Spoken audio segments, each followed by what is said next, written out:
내 딸을 이상하게 다루는 사람들이 있다. 내 딸의 알몸에 대해서 얘기하지 마라. 내가 지켜보고 있다. 가상인간이 인터넷상에서 정말 엄청난 인기를 끌고 있습니다. 그런데 그 인기를 끌고 있는 가상인간들을 살펴보면 모두 여성형이죠. 가상인간이 모두 여자라는 점에서, 그리고 방금 말한 쌤 같은 사태가 상당히 빈번하게 일어난다는 점에서 이 가상인간을 대상으로 한 성상품화 논란이 끊이지 않고 있습니다. 대부분의 가상인간이 여자인 이유를 두고 사람들은 여러 가지 해석을 내놓고 있습니다. 가상인간들은 대부분 모델로 활동하죠. 그리고 그 모델들이 광고하는 제품들은 액세서리, 핸드백 등 대부분 여성들이 사용하는 물건들입니다. 여성복을 광고하는데 남성 가상인간을 쓰면 이상하잖아요.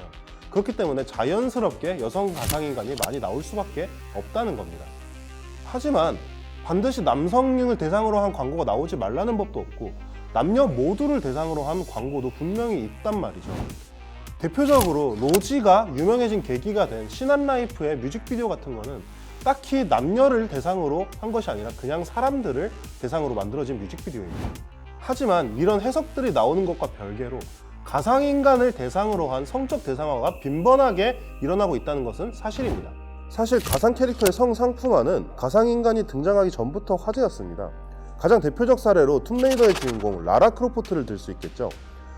라라 크로포트의 디자이너 토비 가드는 강인한 여성상을 강조하는 캐릭터를 기획했지만 그의 의도와는 달리 라라 크로포트는 점점 성적으로 소비됐습니다.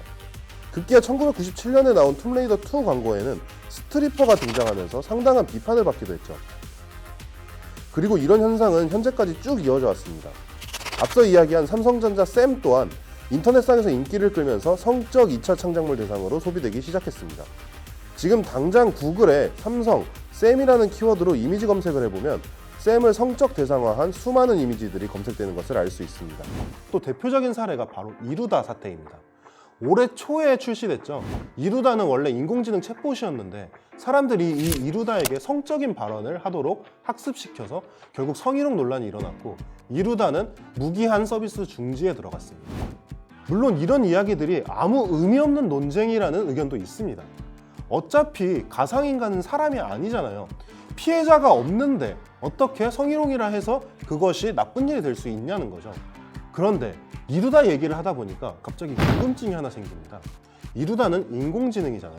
우리가 얘기를 하면 마치 친구와 대화하는 것처럼 바로바로 이 AI가 판단을 해서 우리에게 대답을 해줍니다. 하지만 릴 미켈라나 로지 등의 가상인간들은 사실 지능이 없습니다. 그 가상인간들의 배후는 그 뒤에서 활동하고 있는 운영팀들이죠.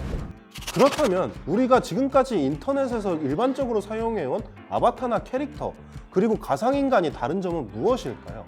왜 우리는 아바타와 달리 가상인간은 첨단 기술이라고 부르고 있는 걸까요?